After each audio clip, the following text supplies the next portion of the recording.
Hello, everyone. We are in a better mood because we are moving on and we're getting ready for the Utes. It is the Bet Online Salute to Troy podcast. We have a full cast here.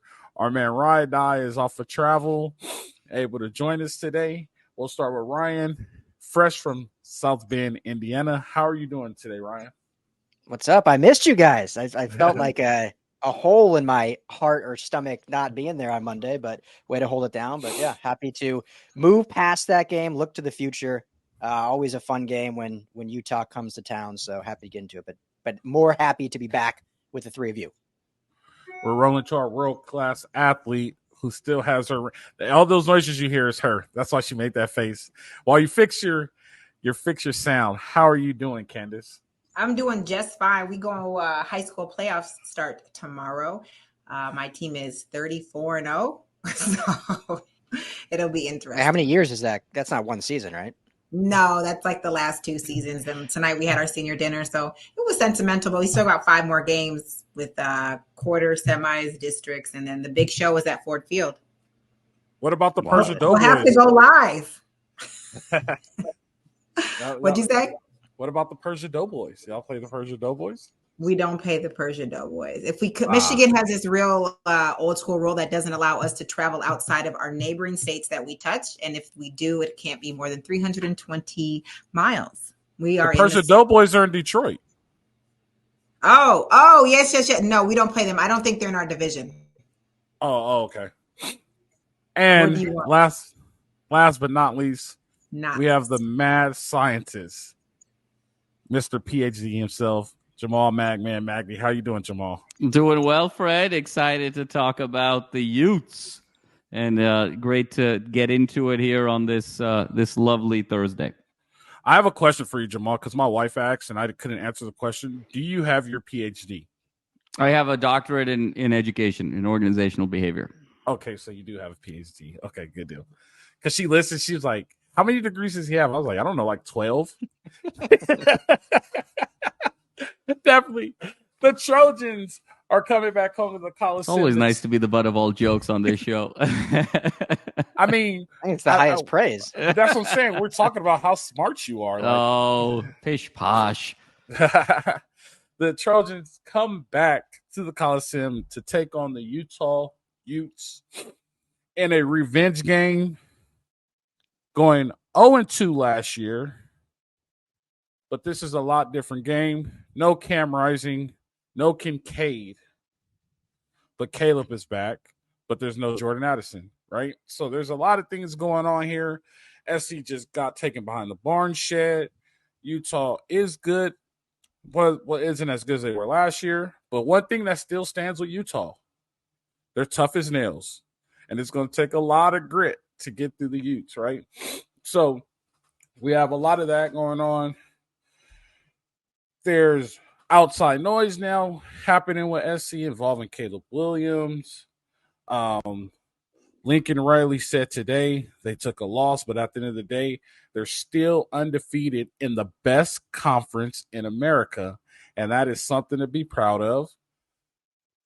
But in reality, we talked about this, we know where we are. So expectations have to be realistic. SC is a 7-point favorite. I don't think SC will cover. I think this game will be closer because all their games are close. Like, we have to play what it is.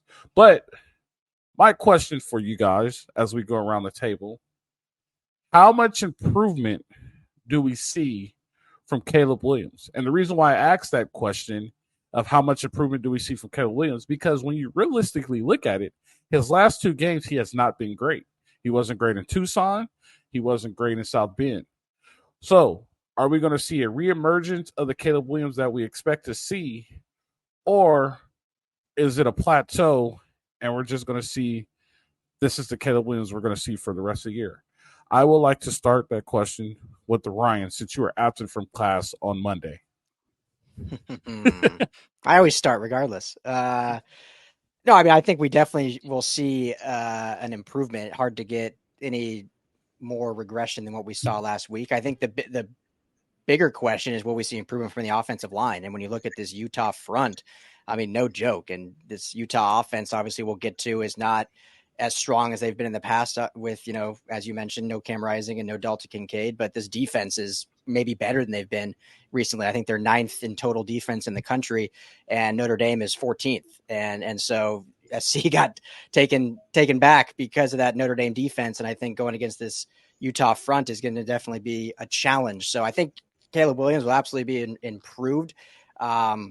But will this offensive line, and Lincoln Riley talked about today on the presser that there's potential that they'll try some different combinations out on the offensive line, and whether that's at center, outside of Jonah Monheim, it seems like they're pretty open to kind of rotating anyone out of the other 4 positions. So we'll see what that looks like. But to answer your question, I think Caleb definitely plays better, definitely is more poised. But I'm not expecting him to have like a 456 touchdown game. I mean, it's going to be a tough battle. But if he just plays smart and doesn't make these uncharacteristic mistakes we saw last week with the 3 interceptions, 2 of those being in their own red zone, then, that's what you expect from this Heisman candidate and the greatness that is Caleb. So I think he'll get back to what he does, but it's not going to be all of a sudden this explosion of a game, because just that's disrespectful to what Utah's defense can do. Didn't he have 7 last year against Utah in the 2 games that he played against them? Yeah, he had 7. So we should expect 4. In 2 games. In 2 games, 7 in 2 games, right? Yeah. So we should expect 4. That is the standard. Jamal, go ahead. 4 is good. I just said not 6. No, I expect Caleb to bounce back. I think that the game against Notre Dame was quite an anomaly for him, no question about it. I think as long as he doesn't turn the ball over, it's going to be a significant improvement. I think Ryan said it best.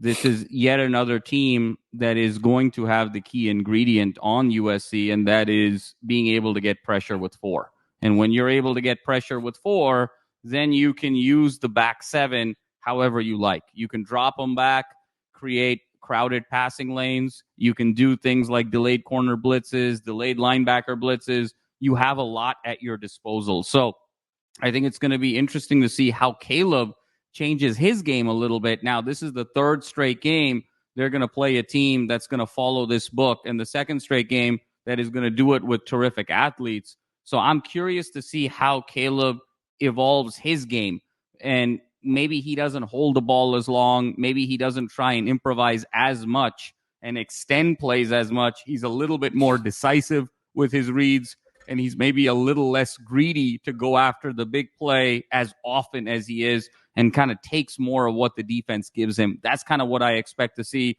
It's going to be more of a methodical game from Caleb, and I expect it to be a relative clean game. Your turn, Candice. Thanks. Why are you not prepared for class? I was really listening to whatever you had to say. Do you expect Caleb to recover? Do you expect him to be better than he has been the last 2 games? I do. I absolutely think playing at Notre Dame is a challenge. I think that the standards for Caleb, they're just higher than most. And we expect a little perfection, and not perfection because we're critical, perfection because we want him to win again. We want to see him shine. We want the entire football America to see what we see in Caleb. So Notre Dame was shaky for him, but I haven't been to the Coliseum this season yet, but based off of what I've heard and what I've seen and the fans, the sideline, the energy. Like, what is that? It's a raccoon. She has a pet raccoon. It's the Midwest. It's how we roll.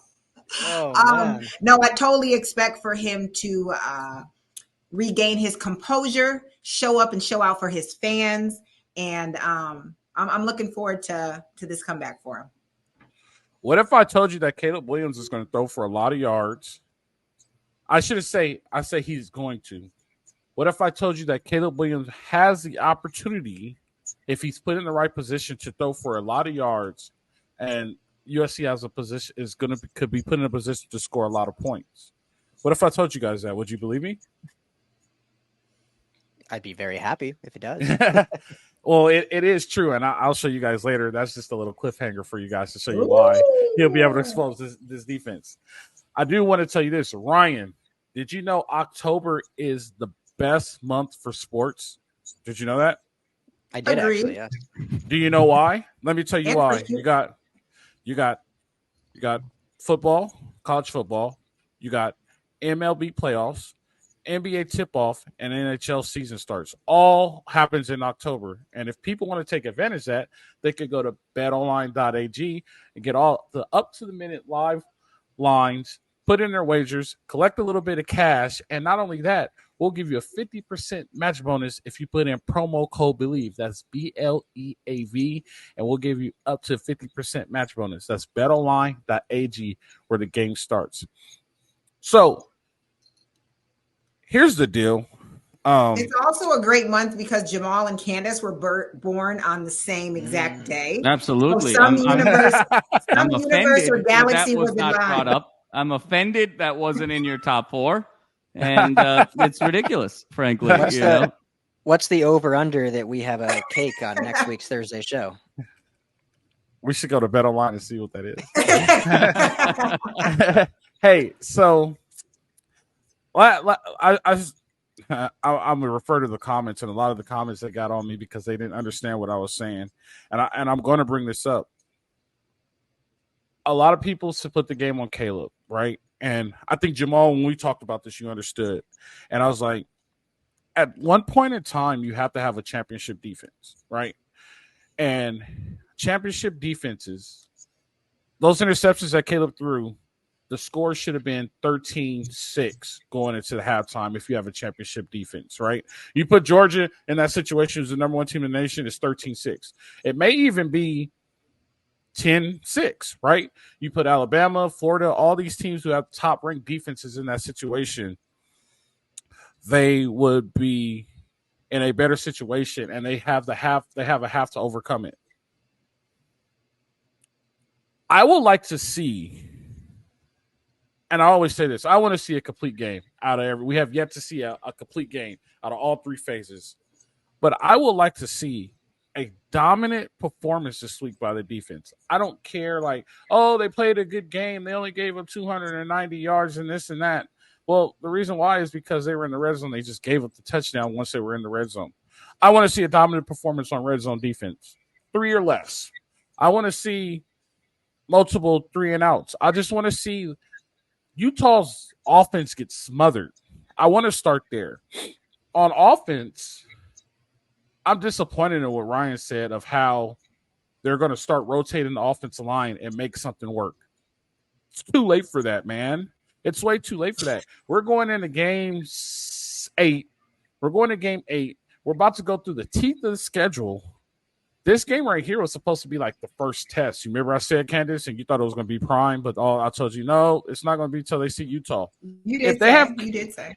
If they had Cam Rising, this game will be a legit test, right? And I was wrong about Notre Dame. They came out and played. They lost 2 games in a row, and Marcus Freeman had them ready to go.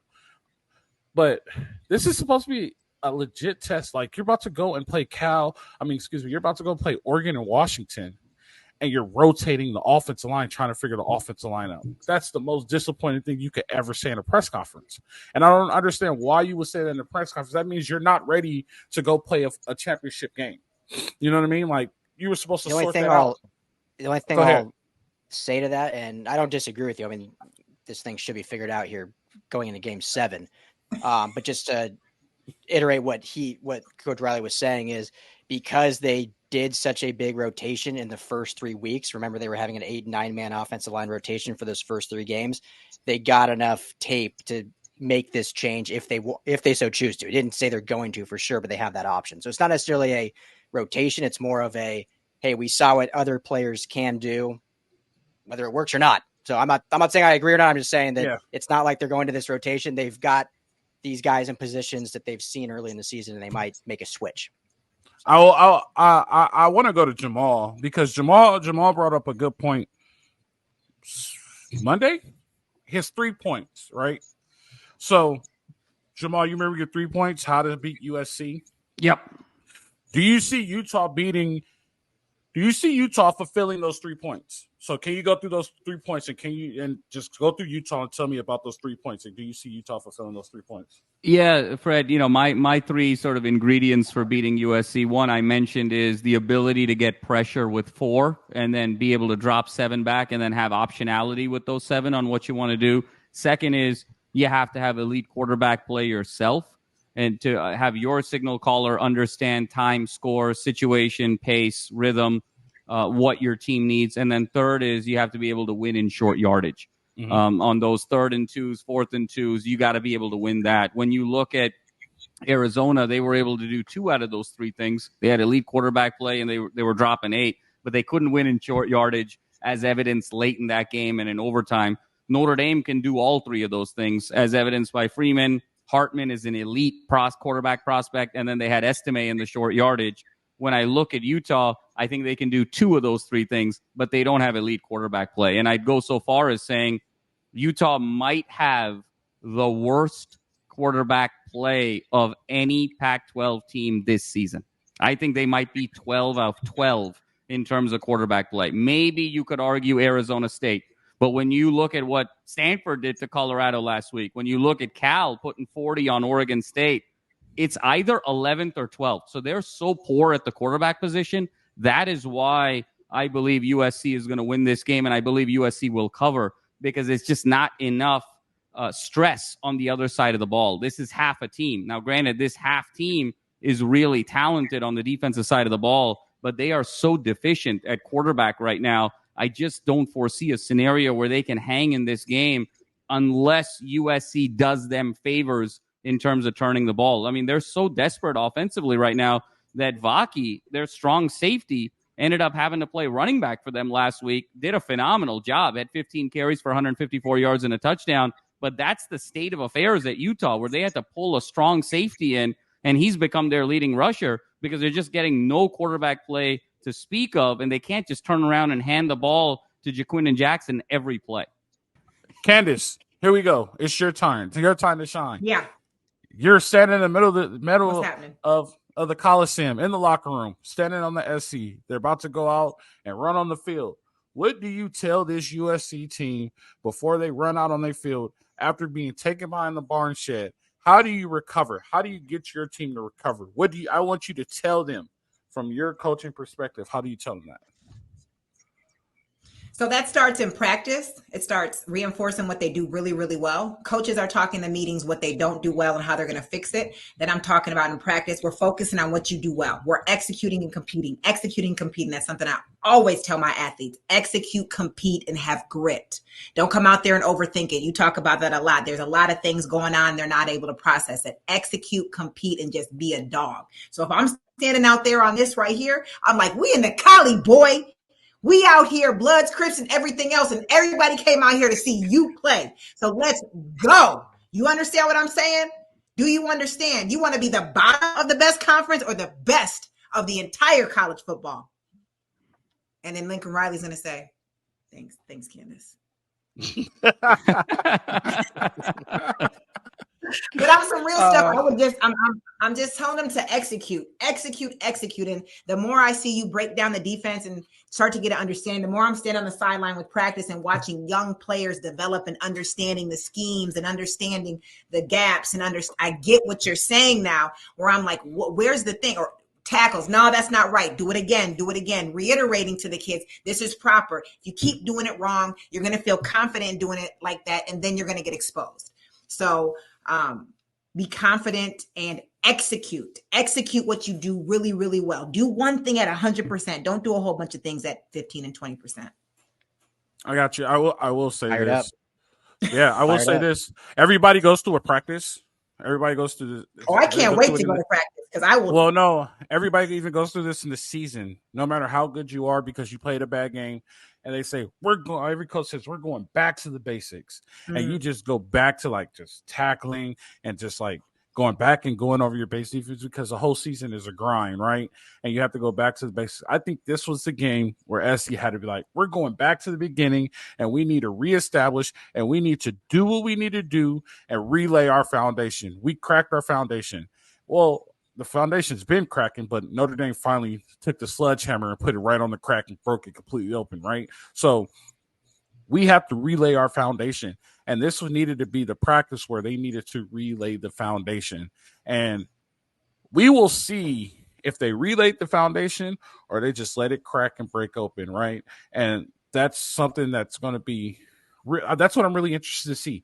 What team comes out of that tunnel on Saturday, right? I want to see Now, if can I there's ask a you a team. question? Yes, you can. Can you touch a little bit on some outside noise with Caleb? Do you feel confident that the mental of I'd say all the players like is restored, like with trust in their coaches coming out here to play on Saturday? I think they are bought into. I think they are bought into what Lincoln Riley tells them. I think they are brought into the system, right?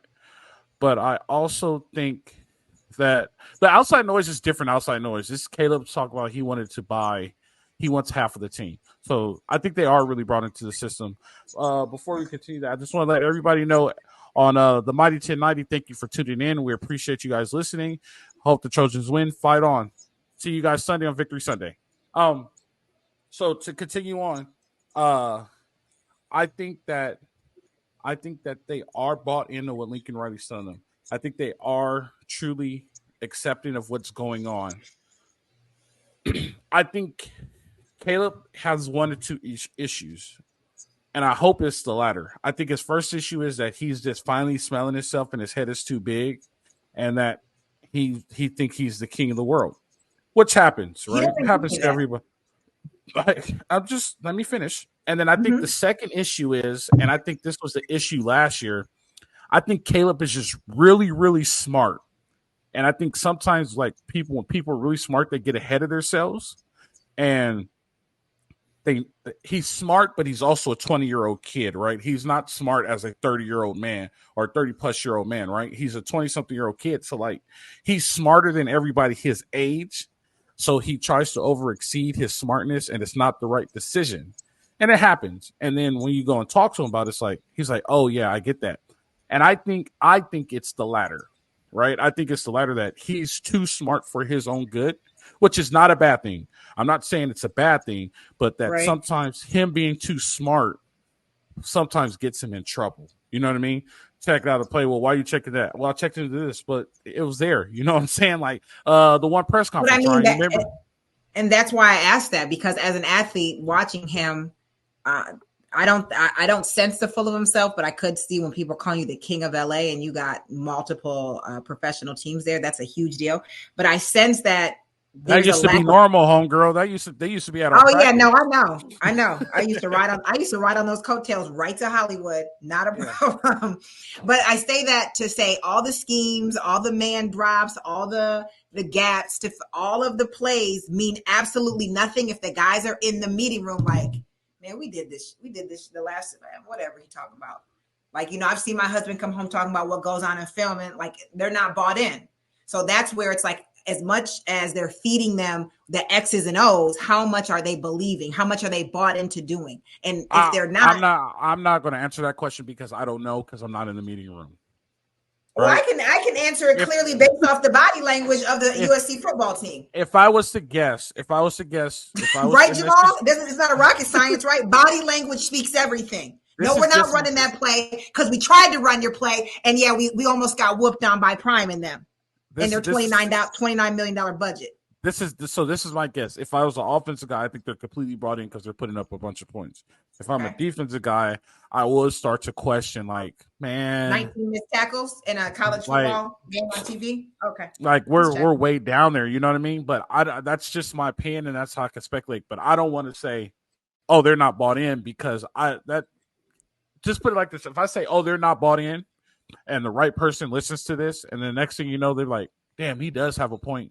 Next thing you know, it's generating around the locker room. I don't want to be the catcher of USC's locker room. Oh, well, I'll take that rep. I'll take that rep. Go ahead. Because I can see based off body language, based off missed tackles, based on, you're right, I never played a down of football in my life, but I know what it's like to be an athlete. I know what it's like to have coaches that you can't trust. I know what it's like to go out there and bust yourself, wake up at 6 a.m, doing weights, balance an entire schedule, taking the scrutiny. Back in the day, there was no social media. It used to be just maybe a podcast, maybe a sports TV. Now, these kids are under scrutiny of hundreds and thousands, even millions of followers that are seeing every one of their moves. So based off their body language, I do have some concern and some trust, or they completely trust their coaches and their coaches are failing them. So if you want to keep that, they got the bought in, cool. Keep doing that. Let me know how that works. You might want. I don't know. I said I don't know. Coach White, Al Gore. Coach Al's whiteboard seems to know what he's talking about. So if somebody wants to swirl that around Los Angeles, do that. Woo, it's coming.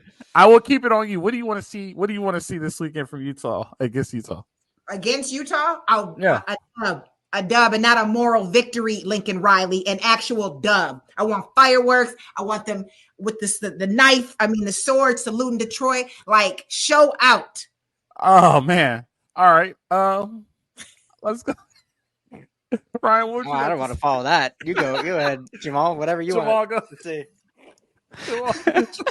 I want to point out that it's great that Candice is in college football playoff form in week 8. You know, this is Candice is what I'm hoping for the next 5-6 weeks here.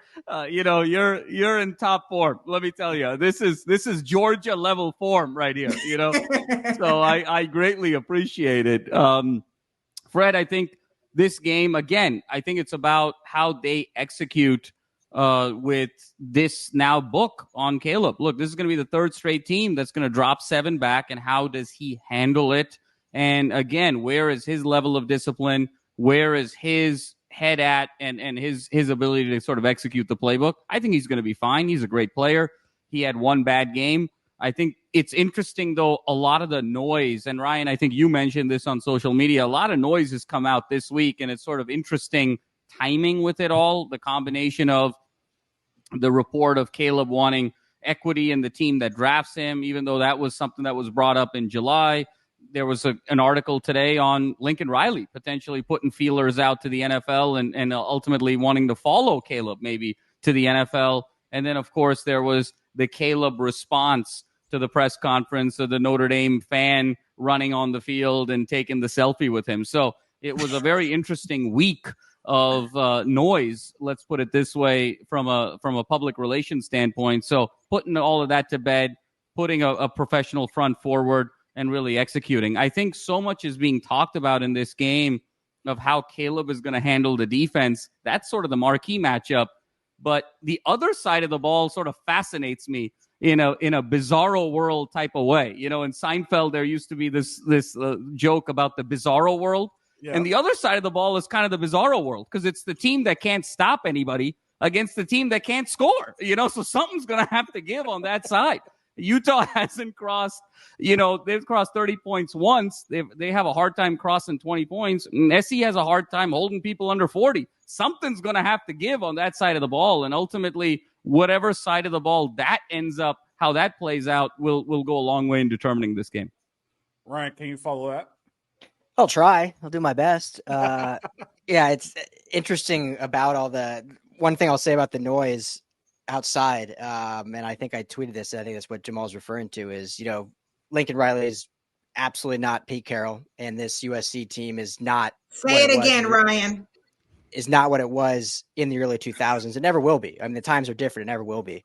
But I think from what I'm seeing, you guys could disagree, but from what I'm seeing is I haven't seen this level of hate for USC nationally in, you know, the last recent times. And so USC's back in that form. Like everyone else outside of LA is hating SC. So for what it's worth, SC is back in that realm of the college football spectrum. But in terms of this game, agree with everything both you said. That the one thing I'll add on offense that I really want to see is, will Lincoln Riley, in terms of play calling, and will Caleb Williams take what the defense is giving them instead of forcing things? And you look at Utah's defense, yeah, they're 9th overall, but they still give up 4.79 yards per play. That's a first down every 2 plays, basically. So will you take what the defense gives you, methodically move down the field, stick to the run game when necessary, and allow Caleb Williams to have easy throws here and there and not force things? And if they can do that, then they'll be fine, because, you know, 5 yards a clip every play. I mean, you're moving the ball fine. So that's my biggest thing when you look at the offense is take what the defense gives you and not try to just be this firework offense all the time, because even after last week's debacle, they're still the second race offense in college football. So there's still that moniker of them, but let's just, you know, play it maybe slower, not high and fast. With that being said, Ryan, let's go to the Underdog Fantasy whiteboard. Because let's talk about what the defense is going to give USC, right? So we've been talking about a lot of defense, everything, right? So let's talk about what the offense is going to get from Utah. So this play right here, you see the guys are circled up. This guy's showing as a safety. This guy is showing that he's coming to blitz, right? This guy's right here. He's showing blitz all day. It is 5 down. It looks like they're either going to bring 5 or 6, right? Looks like they're playing man. You see that? Nobody over top. It looks like a straight cover 0. When you go to how the play develops, now you're asking, what is all this on? Now, first thing I'm going to show you is this right here. Boom. Wide open, right? The gray is a completely wide open area. If you really want to get into it, I could have colored this gray and I could have colored this gray up here. This right here is gray. This right here is gray. This guy was the guy that was on the line. He dropped. This was the guy actually who was up front. Oh, it's this guy. That's right. It was this guy right here. He showed blitz and he dropped. So they end up blitzing.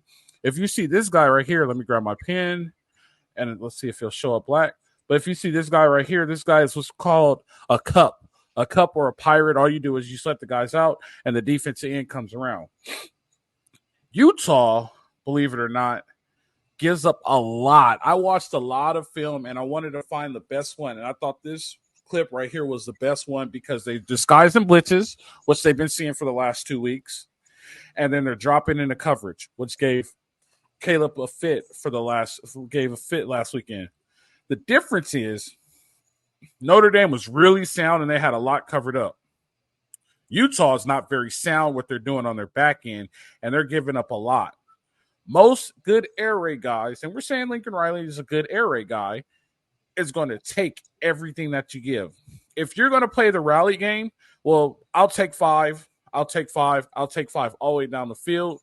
Eventually, I will even run something up the slot like they're doing right here. They ran this, but the only problem is this quarterback didn't wait, and he wanted to throw it right now, and it ended up being an interception. If this quarterback waits and let this guy clear us in here all day, that's a touchdown. This guy runs any route like this, that's a touchdown 100%. So all Lincoln Riley has to do is not be greedy, right? Take bite-sized chunks, and he's going to get a bunch of yards, a bunch of pass attempts, be able to run the ball, and then USC's defense should be able to USC's offense should be able to look like they recovered and bounce back this weekend. So they're going to get the disguises, right? But what they do on the backside of their disguises isn't as good as what Notre Dame did or even Arizona, right? So this one should be a little bit better. On top of that, I just want to see a complete game. I'm still at the complete game.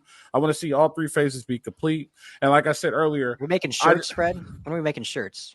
Complete. Fred whenever wants a complete game. I just want a complete game, man. If we get a complete game, 100%. If we get a complete game, Victory Sunday will be a lot better than it was last week. In order to have a complete game, I think you need a completely competent and complete coaching staff. All I'm gonna say is this is all I'm gonna say. I'm just gonna watch the game. I'm gonna drink my Stone Brewery Fight on Pale Ales. I'll drink my Stone Brewery Fight on Pale Ales and watch this victory. But I want the victory to be on cruise control. I don't want to have to step on the brake and press the gas. Nobody enjoys a road trip and you constantly have to keep your foot on the gas. Cruise control road trips are the best. You know what I'm saying? So I'm looking for a cruise control victory. Even if the score, let's just say, I'm just giving a number, but even let's say the score is 24-7. But the 24-7 looks so dominant and so easy, right? They're like, okay, I'm happy with this. You know what I mean? Or let's just say 35-7. But the 35-7 is like, oh, they look like they were the better team. They were dominant, no hiccups.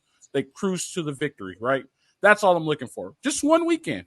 I just want one weekend of that, and I will be so happy. There'll be the Sunday live show will be the happiest Sunday live show you'll ever see me.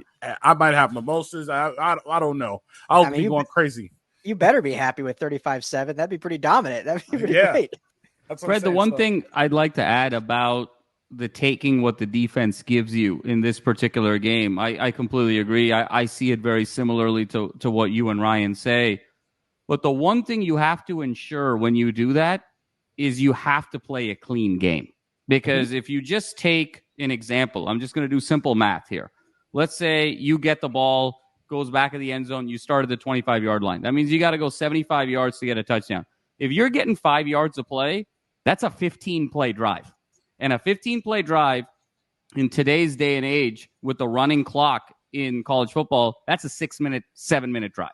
And so when you factor that in, with Utah's probably going to turn around and run the ball 50 times in this game. Between Jaquindon Jackson and Vaki, I think either Nate Johnson or Barnes, I think they're going to be at under 15 pass attempts in this game because I don't think there's any evidence that they can throw the ball more than that.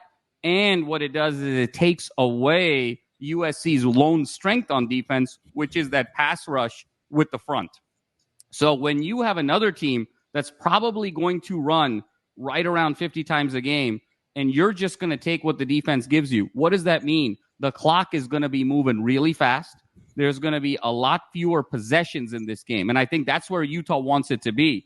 And if there's fewer possessions in this game, you have to be clean, especially once you get into the red zone. You can't afford the holding penalties. You can't afford dumb executional mistakes, and you certainly can't afford any turnovers because that's what will keep Utah in this game with an opportunity for an upset late. So I just want to point out that you got to take what the defense gives you, but to this game more than any other, they have to be clean penalties and turnovers wise because the margin for error, unlike in games past, was a lot higher. They make one mistake, it's fine. They can get the ball back and make up for it. Here, we're probably looking at a world where each team has the ball total probably 8 times or under. I think there's going to be 8 possessions or less for each team, just given what Utah is going to give up defensively and what they want to do offensively.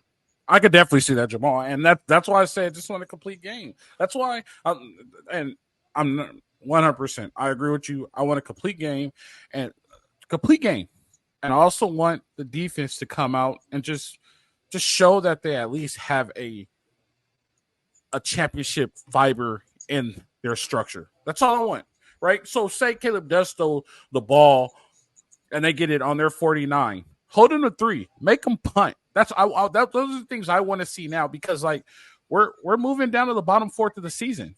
You know what I mean? Like, and teams are getting better, and it looks like we're regressing. We need to start showing that we're getting better so we get an opportunity, you know what I mean, to play in the college football playoffs, right? So those are the things I just want to see. I don't know if it makes it any better. Let's go around the horn. Candice, give me a score for this weekend. Come on, you can give me a score. No? Ryan, give me a score this weekend. Let her think. She said no. She was like, mm-mm. I don't even want to do it. Last time I made a score, but it was prime and the thing. Yeah, nah. I'll reserve it. I'll keep with my pep talks and energy. You guys do scores and spreads. All right. Okay. Score. I will go 31 USC, 24 Utah. Man. They push the spread. Yeah, Rig was real close to me. I was going to say 34-24 SC. I think I'm going to stay with what I said earlier. I think I'm going to go 35-14. Right? When you touchdown, not 35-7. Nah, 35-14. When you factor in everything that we said, right? And Jamal saying 8 possessions, a lot of running clock. I don't think, you know what I mean? I don't think there's going to be a lot of possessions. So 35-14. Yeah. As long as they look dominant, I'll be happy with it. That's all I want. That's all I'm begging. I'm like a wife whose husband keeps cheating on her, and I'm just begging for him to stop cheating. Just give me a complete game. I just want one complete game, and I'm good. See, what is that? Don't use that example. Analogy. What is? I'm not following. The complete game is what the spouse doesn't cheat, or it's like a date night, or I don't know. I don't know. I watched a lot of Waiting to Exhale and all that stuff growing up. That's just all I can think. I'm just begging. And that's a bad. You don't want that example because a cheating husband is always going to cheat. They're never going to be right. So I think it's another analogy. I'm just begging. I'm just on my knees begging. Just guys, Trojans, listen to me. Caleb, Mason, kicker. I can't think of his name. Just give me one complete game. That's all I want. That's one complete game. Dustin Lynch. I just want one complete game. That's all I want from you guys. And then we could build on it from there. But just give me one game where all 3 phases are perfect. That's all I'm asking. Just once. That's the clip for the week. I'll make sure to chop this one up for socials. There's our prayer clip. That's all I'm asking. Guys, I appreciate you guys, man. It's been fun. Candice is fired up. She's ready for Wake Up D. Live in the D. I get Wake it wrong Up D? What is that? Sounds like something much different than morning news. I don't want to hold Jamal up because he's probably splitting some type of nuclear atom to make. No, not at all. Not at all. You know, I'm actually going to go to my parents' house for some Indian food after this. So yeah, no, it's totally the opposite of butter splitting chicken. the atom. Butter chicken. You know it.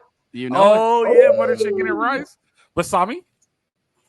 Wasami. That's not Indian. Basami rice. Oh, basmati. Yeah. Basmati You rice. sound like you eating the Trader Joe's meal. They got that meal at Trader Joe's. Wasami's not Indian. Yeah, definitely. Oh, that's perfect. And Ryan, I know what Ryan's plan is. Got to put the little one to bed and finish watching the game. That's right. Go. Daddy duties. My plan is.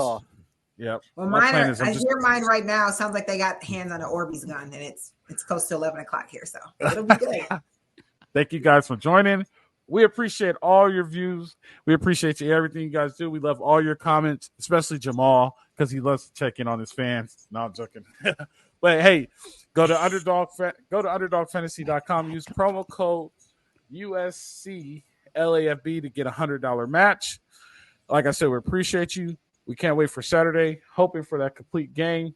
We'll see you guys on Sunday for Victory Sunday to celebrate again. You know how it goes. Live free, fight on.